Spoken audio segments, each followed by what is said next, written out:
Oi, gente, bom dia, boa tarde, boa noite, boa madrugada. Eu não sei qual horário que você está escutando essa aula, eu não sei qual horário que você está vendo esse vídeo, mas eu quero te cumprimentar com a paz do Senhor e dizer que a paz do Senhor esteja sobre a tua casa, sobre a tua vida, sobre a tua família e sobre o teu coração, no nome de Jesus.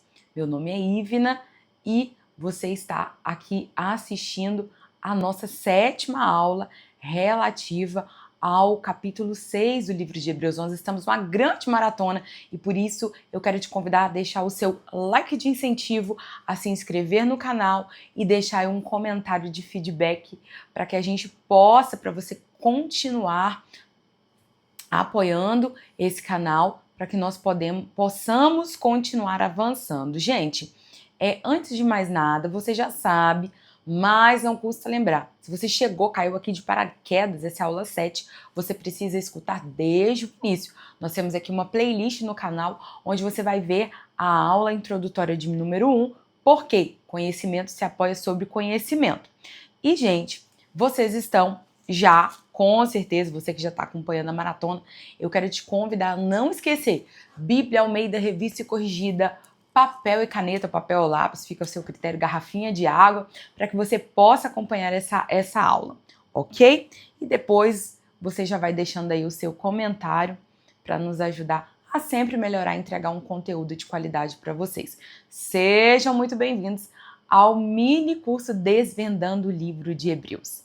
E hoje nós vamos estudar o capítulo 6. Pessoal, antes de mais nada, nós vamos pedir auxílio ao Espírito Santo de Deus para essa aula. Onde você está? Feche a sua cabeça, se você pode, feche. Erro. Onde você está? Feche os seus olhos, curve a sua cabeça, abre o seu coração e vamos falar com Deus. Senhor, nós te agradecemos por mais essa aula, pela oportunidade, saúde e graça que o Senhor tem nos dado. Te agradecemos pela tua palavra, pela iluminação do teu Espírito Santo que está presente conosco. Ajuda-nos a compreender as Escrituras, para que possamos ser edificados e crescermos em conhecimento e graça. Fica conosco, em nome de Jesus. Amém. Amém. Vamos lá, sem mais delongas, a leitura do texto bíblico, capítulo 6, diz assim a palavra do Senhor. Pelo que, deixando os rudimentos da doutrina de Cristo, prossigamos até a perfeição, não lançando de novo o fundamento do arrependimento de obras mortas e de fé em Deus. E da doutrina dos batismos, da imposição de mãos, da ressurreição dos mortos e do juízo eterno. E isto faremos, se Deus o permitir, porque é impossível que os que já uma vez foram iluminados e provaram o dom celestial e se fizeram participantes do Espírito Santo e provaram a boa palavra de Deus e as virtudes do século futuro e recaíram, sejam outras vezes renovados para o arrependimento, pois assim quanto a eles, de novo crucificam o Filho de Deus e o expõem ao vitupério. Porque a terra que embebe a chuva, que muitas vezes cai sobre ela, e produz erva proveitosa para aqueles por quem é lavrada, recebe a bênção de Deus. Mas a que produz espinhos e abrolhos é reprovada, e perto está a maldição. O seu fim é ser queimada. Mas de vós, ó amados, esperamos coisas melhores e coisas que acompanham a salvação. Ainda que assim falamos, porque Deus não é injusto para se esquecer da vossa obra e do vosso trabalho da caridade, para com o seu nome mostrastes enquanto servistes aos santos e ainda servis. Vamos ler até o versículo 10. E eu vou dividir essa leitura em duas. Uma até o versículo 3 e depois nós vamos explicar do versículo 4, expor o texto até o versículo 10.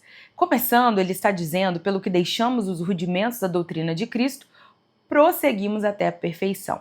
Você vai se lembrar agora, fazer uma breve recapitulação do que se trata o livro de Hebreus. Autor desconhecido, nós temos então o conteúdo voltado para aqueles que vinham de uma religião judaica, acostumados com muitas coisas que foram impostas a eles pela religião judaica ao longo dos séculos. Então Deus foi se revelando de maneira gradual e progressiva, de muitas vezes aos pais, de muitas maneiras aos pais e por muitas vezes aos pais.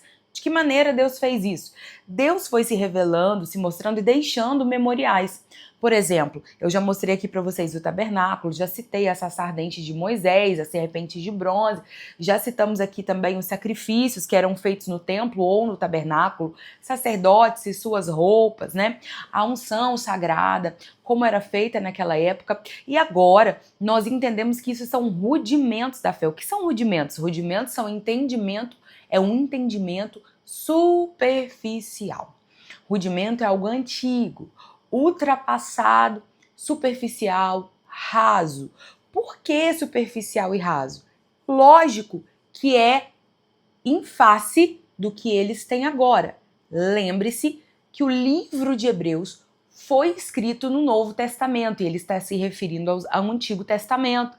Não é, mais uma vez bato nessa tecla, que o Antigo Testamento é desnecessário ou deve ser anulado ou não deve ser lido.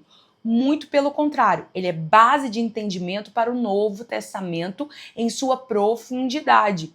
Mas ele é base e ele é também a perfiguração, a sombra daquilo que havia de ser revelado na pessoa de Jesus Cristo. Ou seja, tudo aquilo, você que já assistiu os vídeos anteriores, você está entendendo o que eu estou falando, eu só estou recapitulando, mas tudo aquilo que foi mostrado no Novo Testamento apontava para Cristo. Tudo aquilo, as formas, as maneiras, as visões, né, as aparições angelicais, através das quais Deus se revelou, através disso, né, através deles, através destes acontecimentos, são apenas uma figura distorcida do que é mostrado plenamente na pessoa de Jesus Cristo, que é a máxima revelação de Deus. Ele é o ápice da revelação de Deus. Quem vê a Jesus vê ao Pai. Quem ouve Jesus ouve diretamente ao Pai. Quem contempla Jesus e a intensidade com que ele faz e fala e ensina, nós vemos que ele é perfeito em tudo. Ele não deixa nada a desejar. E ele é eterno em tudo que ele faz, principalmente em seu sacrifício. Então, isso ele está explicando desde o capítulo 1. Ele está batendo na tecla, né? Cristo é superior aos anjos, Cristo é superior a Moisés, Cristo é superior ao sumo sacerdote, Cristo é superior a Arão. Por causa disso, vamos deixar os rudimentos. Que rudimentos? Né? Não precisamos de tocar o chofar para invocar a presença de Deus. Não precisamos trazer a arca da aliança no culto para invocar a presença de Deus. Não precisamos de vestes como o sumo sacerdote se vestia para invocar a presença de Deus. Não precisamos pedir uma outra pessoa para orar conosco porque nós achamos que nós não somos ouvidos. Basta nos arrepender e orar como convém, como a Bíblia ensina. Nós também não precisamos de intermediação de homens, né? De um sacerdote que diz assim, ó, Deus só ouve a mim. Ou eu tenho uma revelação de Deus que ninguém tem. Não, não existe isso. A máxima revelação de Deus é Jesus, o véu do templo foi rasgado, nós podemos entrar, não há judeu nem grego, nem servo nem livre, nem homem nem mulher, todo mundo que aceita Jesus como único, suficiente Salvador, tem o direito de entrar na presença de Deus. Quem faz essa intermediação agora, de nós até Deus, é o próprio Jesus. E isso não é através de amuletos, de objetos, de água ungida, de sal ungido, de objetos ungidos, de coisas que são trazidas lá da Terra Santa, nada disso. Isso é através da fé, basta você crer. Coração contrito, arrependido, quebrantado, derramado, coração cheio de fé que Ele mesmo nos dá, olha que coisa linda. E aí nós entramos diante de Deus, pedimos no nome de Jesus. E tudo aquilo que pedires em meu nome, crendo, recebereis, disse Jesus, certo? Então nós vamos deixar esses rudimentos passados. Porque Quando nós retornamos aos elementos do culto judaico, nós estamos simplesmente dizendo assim, o sacrifício de Jesus não foi suficiente, precisamos de elementos para invocar a presença de Deus. Precisamos de tantos sacrifícios para invocar a presença de Deus, né? Precisamos de lugares específicos, de instrumentos específicos. Não é verdade. E é isso que a Bíblia está dizendo. Prossigamos até a perfeição. A Bíblia diz que a vereda dos justos, né, é o dia dos justos, a vereda dos justos, vai raiando até ser dia perfeito. Ou seja, o nosso processo de conhecimento e santificação é feito de maneira gradual e progressiva, ou seja, aos pouquinhos. Então, ontem eu não sabia de determinada informação. O Espírito Santo traz para mim, através da leitura da Bíblia, através dos ensinamentos, ele traz para mim essa informação, essa informação entra na minha mente, desce para o meu coração, do meu coração penetra na minha alma, mistura com a fé e isso me transforma. Aquilo que eu fazia antes, amanhã eu não faço mais. Não quer dizer que daqui a 10 anos eu vou ser uma pessoa perfeita, não. Mas eu sou muito melhor do que eu era 10 anos atrás, certo? E muito pior do que eu vou ser. Conheçamos e prossigamos em conhecer o Senhor. Quando que isso vai acabar? Quando que nós vamos ser realmente sem pecado?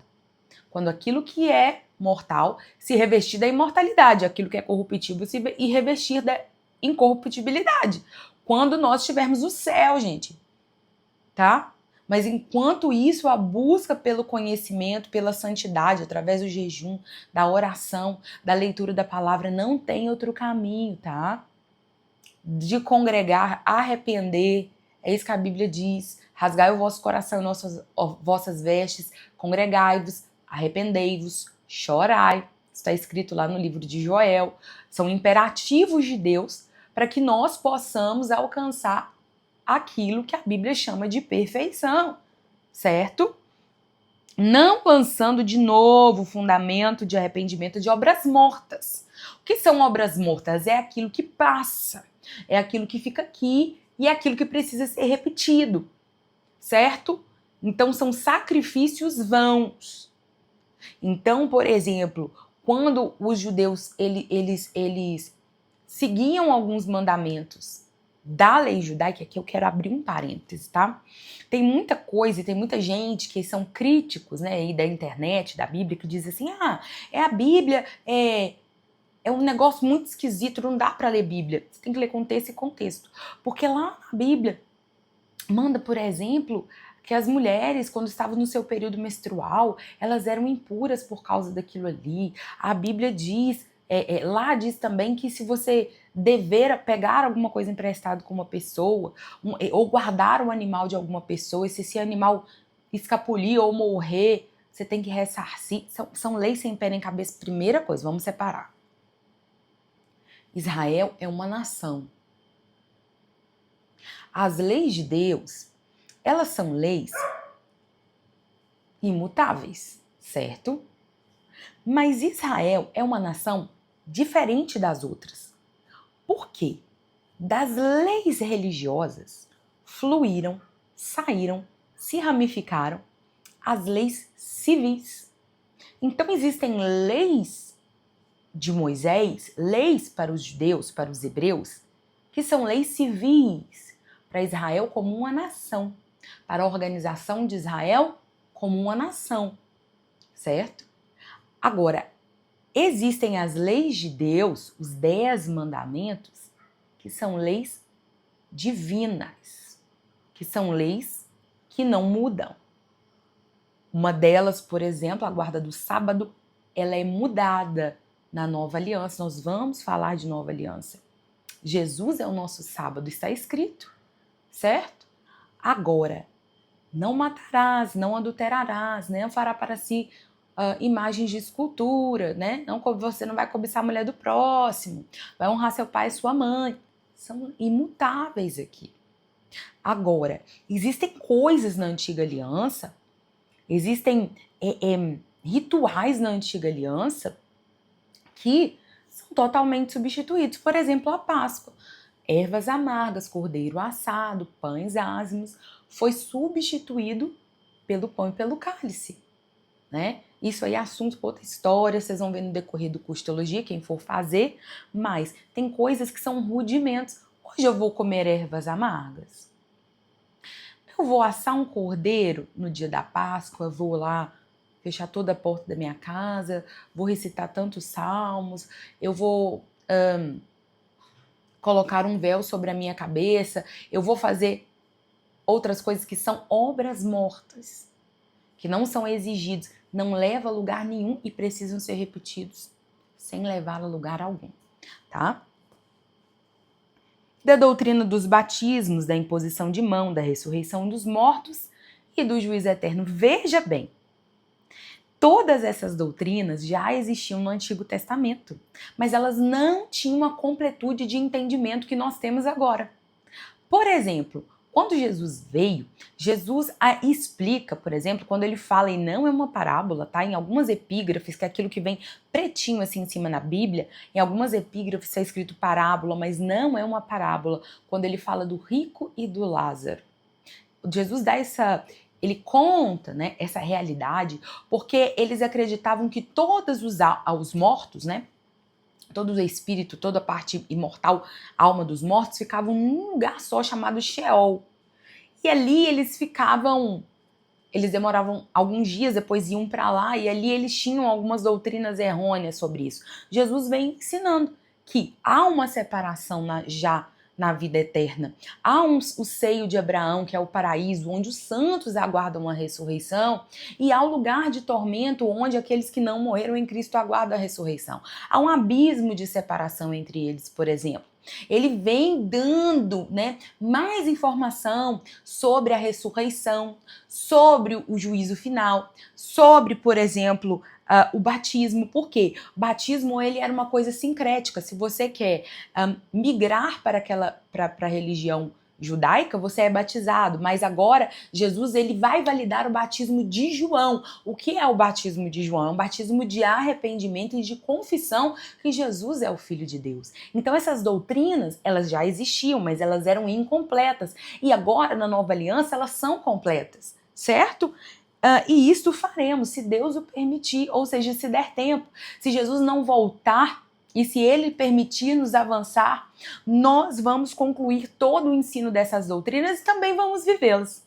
É isso que o autor está dizendo, referente a esses 3 versículos. Agora, no versículo 4 ao diante, ele está falando de iluminação, ele está falando de recaída, está falando de muitas coisas, tá? Nós já lemos, e eu espero que você releia do versículo 4 ao versículo 10 e eu vou explicar. Olha só. Porque é impossível os que já uma vez foram iluminados e provaram o dom celestial e se fizeram participantes do Espírito Santo, provaram a boa palavra das virtudes do século futuro, recaíram outra vez, renovados para o arrependimento, pois assim quanto a eles, de novo crucificam o Filho de Deus e expõem ao vitupério. Vamos lá! Tem muita gente que pega esses versículos e arruma um estardalhaço com eles. Né? Dizendo, por exemplo, na teologia, gente, uma coisa que eu vou começar a falar isso a partir de agora, uma coisa que vocês vão começar a entender. Quando vocês estudam teologia, a teologia, normalmente, né, muito comumente, ela é confessional. Ou seja, você pode escolher estudar uma teologia calvinista ou uma teologia arminiana, que são as teologias mais fortes, que são hoje vinculadas, né, à igreja protestante. Eu, por exemplo, pertenço à Assembleia de Deus. A Assembleia de Deus é vinculada à teologia arminiana, à interpretação arminiana, mas tem uma frase muito interessante, tá? Que diz assim: nas coisas essenciais, unidade. Nas coisas não essenciais, liberdade. Em todas as coisas, caridade ou amor. Deixa eu explicar isso aqui para vocês. Em tudo aquilo que implica, que são doutrinas essenciais da fé cristã, vou dar um exemplo. Todo mundo querer que Jesus é o Filho de Deus, que ele morreu pelos nossos pecados, que ele ressuscitou ao 3º dia, que ele vai vir buscar a igreja. Todo mundo crê no Pai, no Filho, no Espírito Santo, que o Pai é Deus, o Espírito Santo é Deus, que o Filho é Deus. Eles são 3 pessoas, né, que formam o nosso Deus. Gente, são doutrinas essenciais da fé cristã que todo mundo concorda. Batistas, assembleianos, presbiterianos, todo mundo concorda. Isso, nenhuma doutrina dessa pode ser tocada. Agora, existem interpretações bíblicas que dão sim. Não dá margem sim para duas interpretações diferentes. Nessas coisas, a teologia diz liberdade. Você acredita naquilo que você acredita. Então, por isso que nós consideramos, por exemplo, os irmãos presbiterianos nossos irmãos na fé. E nós não consideramos aqueles que distorcem as doutrinas prioritárias ou as doutrinas essenciais da nossa fé, nós não consideramos como irmãos. Nós consideramos como hereges, nós consideramos como seitas. Entenderam? E em todas as coisas, amor. Não é porque o irmão discorda de mim, porque eu discordo do irmão, que eu vou ser inimigo do irmão, certo? Então eu preciso ter sabedoria em todas essas coisas. O que eu não posso é ter comunhão com os hereges. Isso eu não posso, tá? Pela saúde, pela minha saúde espiritual, eu não posso ter comunhão com os hereges. Então vamos fechar esse parênteses e vamos voltar para cá. Então há duas interpretações nesse texto, então tem uma interpretação calvinista, tem a interpretação arminiana. Eu vou seguir pela interpretação arminiana, certo? E vocês vão ver que são poucos pontos que vão diferir, tá? Então, como nós vamos seguir uma linha de pensamento, vamos segui-la então. Aqui está dizendo que existem pessoas, tá? Que foram iluminados. O que é iluminados? Iluminados é aqueles que estão lendo a palavra de Deus, estão ouvindo o evangelho e a fé deles foi ativada, né? Eles entendem, poxa, eu sou pecador, eu acredito na Bíblia, eu acredito em Jesus, eu acredito em Deus, eu vou me arrepender dos meus pecados e eu quero confessar a Cristo como meu único e suficiente Salvador. Ele foi iluminado. Provaram do dom celestial, receberam o Espírito Santo, se fizeram participantes do Espírito Santo, foram perdoados por Deus, são membros de uma igreja, provaram da palavra de Deus e as virtudes do século futuro, são co-participantes da glória de Deus, eles creem no arrebatamento, provaram dos dons espirituais e recaíram outra vez. Olha só o que a Bíblia diz. Recaíram outra vez. Eu vou dar 2 exemplos de queda para vocês. E esses exemplos estão aqui no Novo Testamento. Primeiro exemplo de queda é Pedro. Pedro, ele nega Jesus por 3 vezes. Eu não conheço Jesus, eu não sou parte, eu não quero saber, né? E aí ele encontra com o olhar de Jesus, ele volta para casa, ele decide largar o apostolado, ele vai, arruma a turma da pescaria, vai pescar, ele não quer saber de igreja, não quer saber de evangelho, não quer saber de pregar, não quer saber de nada. Ele errou, ele deixou. Nem ele acredita nele mais. Nem ele acredita que ele é crente. Jesus está alertando, o Espírito Santo está alertando, Pedro está brincando, está avacalhando. Agora Pedro diz, olha, não, estava certo mesmo, não dou para esses treinos, não dou para esses negócios, não quero saber disso não. Mas Jesus se encontra com ele de novo. Tu me amas, Pedro? Senhor, tu sabes que eu te amo. Pedro, tu me amas? Então volta, apacenta as minhas ovelhas. Seu lugar é que eu não vou abrir mão de você. O Senhor sempre está pronto a chamar de volta à comunhão. Agora, no mesmo Novo Testamento e no mesmo contexto, eu tenho outra pessoa que caiu. Essa pessoa foi Judas. Ele traiu Jesus com um beijo. Ele fazia parte do mesmo grupo de Pedro. E Satanás entrou no coração de Judas. Judas teve remorso, mas ele não teve mudança de vida e arrependimento. Judas teve remorso, ele quis devolver as moedas que ele vendeu Jesus, ele quis devolver, mas em momento nenhum ele se arrepende de dizer assim, poxa, eu sou miserável, pecador, preciso da graça dele. Não, ele dá cabo na própria vida. As suas entranhas, a sua morte sai para fora. Judas não se arrependeu. Ele sentiu culpa e remorso, mas ele não foi para os pés de Jesus. Como Pedro foi, tentou fugir, mas ao chamado de Jesus ele voltou. Aí vocês perguntam, mas Jesus não chamou Judas? Chamou. Ele já tinha estava no coração para atrair Jesus. Jesus molhou o bocado na mesa da última ceia, deu a Judas, convidou a Judas para a comunhão. Ele nem quis. O coração dele nem quis.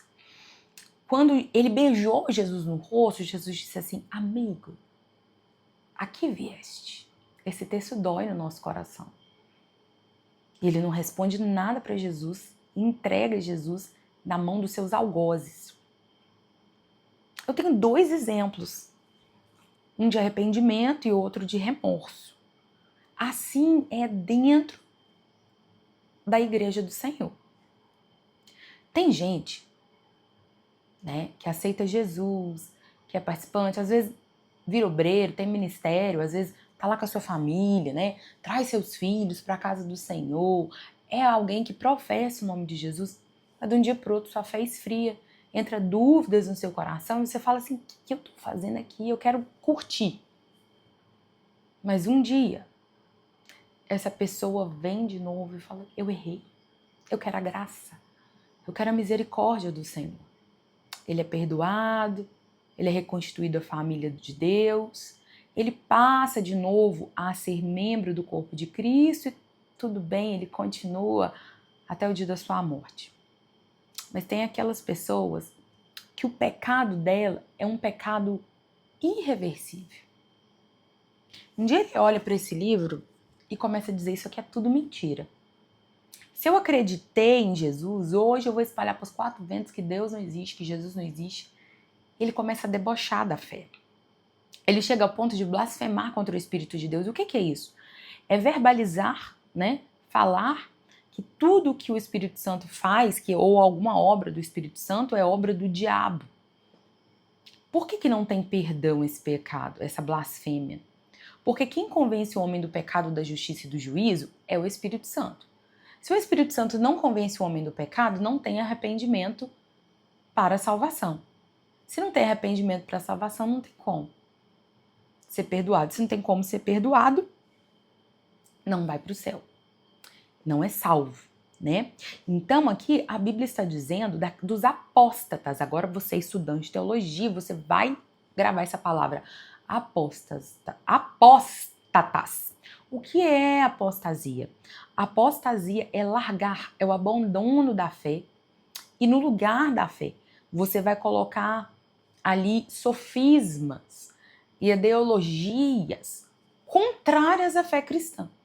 Isso é apostasia. Existem muitos apóstatas. E os apóstatas dão sinais da sua apostasia. Por exemplo, os teólogos liberais que relativizam a Bíblia. Isso aqui é verdade, isso aqui não é. Isso aqui tem que ser mudado. Isso aqui tem que ser mudado. Isso aqui está ultrapassado. Isso aqui não é assim. Só quem pode julgar é Deus. Isso aqui não. Isso aqui eu não aceito. Isso aqui é coisa de... é machismo. Isso aqui é feminismo. Isso aqui... Não. Sinais claros de apostasia. Nós precisamos estudar a Bíblia entendendo, sabendo ver ao nosso redor sinais de apostasia para que nós possamos acender o sinal vermelho, opa, alerta, certo? E fugir disso aí. Agora, a Bíblia dá um exemplo. Olha o versículo 7 e 8. Porque a terra embebe a chuva e muitas vezes cai sobre ela. E produz ervas proveitosas por quem é lavrada e recebe a bênção de Deus. Mas a que produz espinhos e abrolhos é reprovada. E perto está a maldição e o seu fim é ser queimada. Olha o que a Bíblia diz. Olha, tem 2 tipos de pessoas. A que ouve o evangelho é a chuva. Então tá chovendo no solo, tarará. A Bíblia dá muito esse exemplo, né, de solo, de semente, de plantação, de chuva, para que você entenda os efeitos do evangelho quando ele é pregado. Então, olha só. Então, a chuva é o evangelho, a palavra está sendo pregada, a fé vem pelo ouvir. Em uma terra, o que ela produz? O que ela produz? Então, em um coração, né, semente é plantada, que é a palavra de Deus, então vem a chuva, o Espírito Santo. E aí, o que acontece? Produz erva proveitosa. Erva proveitosa. Frutos, né? Eu vos escolhi para que vades e deis frutos e o vosso fruto permaneça. E ele recebe a bênção de Deus, ele é aprovado. Só que a mesma semente, a mesma chuva cai em outra terra. E essa terra produz espinhos e abrolhos. espinhos e ervas daninhas. Ela é maldita e está prestes a ser queimada. Então tem gente que vai ouvir a palavra de Deus, que vai ouvir o evangelho, que vai ouvir sobre o seu pecado, sobre o céu, sobre o inferno, e a pessoa não tá nem aí. Ou ela vai rir, ou ela vai debochar, ou ela vai pegar e distorcer aquela verdade aí que nasce uma heresia, ou ela vai ignorar, tá? Ou ela pode até receber num primeiro momento, mas depois ela vai apostasiar. Ah, eu já fui crente, eu já fui... Mas hoje é que eu tô livre, eu tô vivendo a minha vida. Se você rodar a internet, tem um monte de gente assim por aí. Tá? Mas de vós, amados. Ou seja, ele está falando para os hebreus e também para a igreja agora, ele diz assim, isso tudo é real. Mas eu escrevo sabendo que este ensinamento aqui deste livro, eu sei que eu espero de vocês coisas melhores, que acompanhem uma salvação, ainda que assim falamos, porque Deus não é injusto para se esquecer da vossa obra e do vosso trabalho, da caridade que para com seu nome mostrastes, enquanto servistes aos santos e ainda servis. Ou seja, vamos falar aqui de novo sobre fé e obras, vamos falar aqui pela primeira vez, né, sobre fé e obras. Ele está dizendo assim, sabe por que vocês, eu espero coisas de vocês boas? Eu espero que vocês produzam frutos excelentes. É porque eu tenho visto o serviço de vocês. É porque os ministros, os pastores que vos ensinam têm visto o resultado em vocês. A vida de vocês tem sido transformada. De que forma? Por que eu posso afirmar isso? Porque as boas obras, né? O bom trato, a mudança no jeito de falar, de tratar as pessoas, a caridade, a compaixão com outros, com o próximo, com o ser humano, o amor, isso é consequência de uma fé que você recebeu e que te salvou. É da fé em Jesus. Mas você precisa ter cuidado para não interpretar esse versículo achando que por causa das suas boas obras você vai ser salvo. Não é isso que o texto está dizendo, ok? Agora vamos ler o restante do capítulo, porque esse capítulo é bem longuinho. Vamos lá? Mas desejamos que cada um de vós mostre o mesmo cuidado até o fim, para a completa certeza da esperança, para que não façais negligentes, não sejais imitadores do que... Mas sejais imitadores do que pela fé e paciência herdam as promessas. Porque quando Deus fez a promessa a Abraão, como não tinha outro maior por que jurasse, jurou por si mesmo dizendo, certamente abençoando te abençoarei, e multiplicando te multiplicarei. E assim, esperando com paciência, alcançou a promessa. Olha só, aqui está dizendo o seguinte, olha para os exemplos bíblicos, principalmente bíblicos. Eu sei que você tem muitos exemplos aí perto de você, né? Da sua avó, do seu avô, do seu pastor. Você tem exemplo dos seus pais, daquele servo do Senhor que você tanto admira, ainda que pelas redes sociais. E aí você diz assim, como que eu posso ser assim? Paulo escreve, sede meus imitadores, como também eu sou de Cristo. Você precisa imitar aquele que imita Cristo.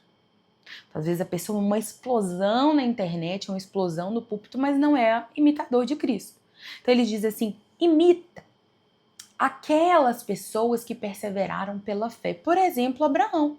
Abraão, quando recebeu a promessa de Deus, ele tinha 75 anos. Ele foi alcançar a promessa, que é o seu filho Isaac, com 100 anos de vida. Quantas improbabilidades. Lembra, a Bíblia sempre manda você lembrar exemplos bons e exemplos ruins. Por exemplo, lembrai-vos da mulher de Ló. O que aconteceu com ela? Lembra você também. O que é o retrocesso na vida de alguém, tá? E esperando com paciência, alcançou a promessa. A Bíblia sempre nos exorta por inúmeras centenas de vezes. Espere com paciência. O que é esperar? Esperar é aguardar com esperança. Vou repetir. Esperar é aguardar com esperança. Então você está lá no ponto de ônibus. Se a companhia de ônibus estiver em greve, você vai falar assim, cara, eu acho que esse ônibus não vai vir. Aí você já pensa, vou chamar um Uber, vou ir para casa, vou matar o serviço, vou matar a aula, não tem mais jeito, né? Agora, se tá tudo tranquilo, você tá esperando você sabe que aquele ônibus vai passar. Aí você encontra uma senhorinha velhinha no ponto. Sabe que esse ônibus, né? Vem, minha filha. Eu pego o ônibus aqui 50 anos. Nunca falhou. Aí você vai, nossa, tá atrasado 2 minutinhos, mas tá vindo. Certeza. Você nem pensa mais em voltar para trás, em voltar para casa, em matar aula, em matar serviço, em chamar Uber, porque você sabe que o ônibus está vindo. Isso é esperar com esperança, ficou claro? Então, olha só. Então, porque os homens certamente juram por alguém superior a eles. E o juramento para confirmação é para eles o fim de toda contenda. Pelo que, eu estou no versículo 17, querendo Deus mostrar mais abundantemente a imutabilidade do seu conselho aos herdeiros da promessa, se interpôs com o juramento, para que por duas coisas imutáveis, nas quais é impossível que para que Deus minta, tenhamos a firme consolação. Nós, o que pomos o nosso refúgio em reter a esperança proposta. Aqui está dizendo de um costume antigo dos hebreus. Hoje em dia o pessoal diz assim, a palavra é a coisa mais preciosa que um homem tem, mas hoje em dia a palavra de ninguém vale nada. Você tem que assinar, você tem que levar no cartório, né? Quando você faz alguma promessa, quando você contrai alguma dívida, um financiamento, você diz assim, vou levar, vou assinar no cartório, na presença de testemunho, testemunho vai assinar, tem penhor, tem como fala? Fiador, tem tudo isso. Mas antes não. Nessa cultura aqui ainda, quando alguém jurava, não estava numa contenda, briga de terra, alguma coisa, briga por herança, um fazia uma promessa, um juramento para o outro. Nesse ritual de juramento, era mais fácil a pessoa dar a própria vida do que quebrar a promessa. Só que Deus não é homem para que minta, nem filho do homem para que se arrependa. Mas Deus jurou. Deus precisava jurar? Não tem quem tem condição de contender com Deus. Ninguém pode contender com Deus. Deus, ele não precisava jurar. Mas ele jurou. Ele fez o juramento, ele fez a sua promessa. E por isso nós podemos ter esperança. Qual que é o juramento de Deus? A nossa salvação. Qual é o juramento de Deus? Ele vai estar conosco. Qual que é o juramento de Deus? A presença do Espírito. Qual que é o juramento de Deus? Nós vamos perseverar até o fim se nós nos humilharmos debaixo da potente mão dele, né? Agora, no versículo 19 diz o seguinte: a qual temos como âncora da alma segura e firme, o que penetra até o interior do véu, onde Jesus, nosso precursor, entrou por nós, feito eternamente sumo sacerdote segundo a ordem de Melquisedeque. Eu já expliquei para vocês o que significa tu és sacerdote eterno segundo a ordem de Melquisedeque. Tá no vídeo anterior. Mas agora ele toca nesse assunto de novo, porque o versículo 20, que é o último versículo aqui do capítulo 6, ele é um versículo precursor para o capítulo 7 todo. Ele está dando uma introdução para o capítulo 7. Mas eu quero te chamar a atenção antes para o versículo 19, que diz: a qual temos como âncora da alma. O que é âncora? Âncora é uma expressão naquela época, né? O mundo, na época do Novo Testamento, o mundo era predominantemente romano e grego. Então, ali naquela região da Palestina existiam muitas cidades marítimas, onde os navios cargueiros, né, os navios mercantes, eles vinham, atracavam nos portos e para o navio não ser levado embora, eles jogavam uma âncora, né? Então, um sistema antigo de preservação do navio naquele lugar, de contenção do navio naquele lugar. Então, essa âncora é pesada, então ela descia e se atracava entre duas pedras e ali ela ficava firme. Então, se o barco balançasse, a âncora puxava o barco para trás e segurava. Então, a nossa alma, ela é segura e firme em tudo aquilo que ouvimos, porque é impossível que Deus minta, certo? É impossível que Deus minta. E nós temos um refúgio nas palavras do Senhor. Nós nos escondemos. A palavra do Senhor é o nosso escudo. A palavra do Senhor é a âncora da nossa alma. Certo? Que nos mantém firmes, não está escrito. Eu consigo pegar essa palavra e colocar aqui e acalmar meu coração. Então, a âncora da nossa alma, que penetra até o interior do véu. Onde é o interior do véu? É onde ficava a Arca da Aliança. Ele está fazendo aqui uma analogia àquilo que já aconteceu, né, que é quando o sumo sacerdote ia até o lugar santíssimo, onde ele tinha acesso à presença de Deus, o véu foi rasgado aqui, nós sabemos, e na confiança em Jesus, nós temos ousadia de penetrar até o interior do véu com todo o nosso ser. Agora, o que tem lá no interior do véu? Que é o trono da graça de Deus. Né? Para nós hoje, o interior do véu é o trono da graça de Deus. Tem Jesus. Como eu já disse aqui, vou repetir, Jesus não está lá parado, só observando, esperando o dia de buscar a igreja, não. Ele está trabalhando como nosso sumo sacerdote. O que é o sumo sacerdote? Vamos relembrar? É o mediador entre Deus e os homens. E Jesus está lá. Jesus está lá oficiando no céu, trabalhando no céu, e nós oramos. Quando nós não temos palavras, o Espírito Santo interpreta para Jesus, dizendo: Jesus, olha aqui, fulano está lá no quarto chorando, gemendo, e ele está querendo dizer isso, isso, isso. Jesus vai levar o recado para o Pai e diz: no meu nome ele está orando. Então, Pai, olha para ele, tenha misericórdia dele, e nós recebemos a resposta da parte de Deus. Amém? Gente, aqui termina a nossa aula 6 e agora na aula 7 nós vamos estudar sobre o sacerdócio de Melquisedeque, que era a figura do sacerdócio eterno de Cristo. Já falamos sobre isso, mas nós vamos estudar mais alguns pormenores na aula que vem. Vou mostrar para vocês algumas figuras também e vou trazer aqui algumas coisas que eu não trouxe anteriormente na aula 7 e eu espero você lá, tá? Então fica ligado, ativa o sininho para você não perder a aula 7. Vamos agradecer ao Senhor? Pai, nós te agradecemos pela aula do capítulo 6. Nós te agradecemos porque o Senhor nos mostra e mostra novamente através da tua palavra, o teu amor, tua graça, tua misericórdia. E a pessoa do nosso Senhor e Salvador Jesus Cristo reluz através das palavras deste livro.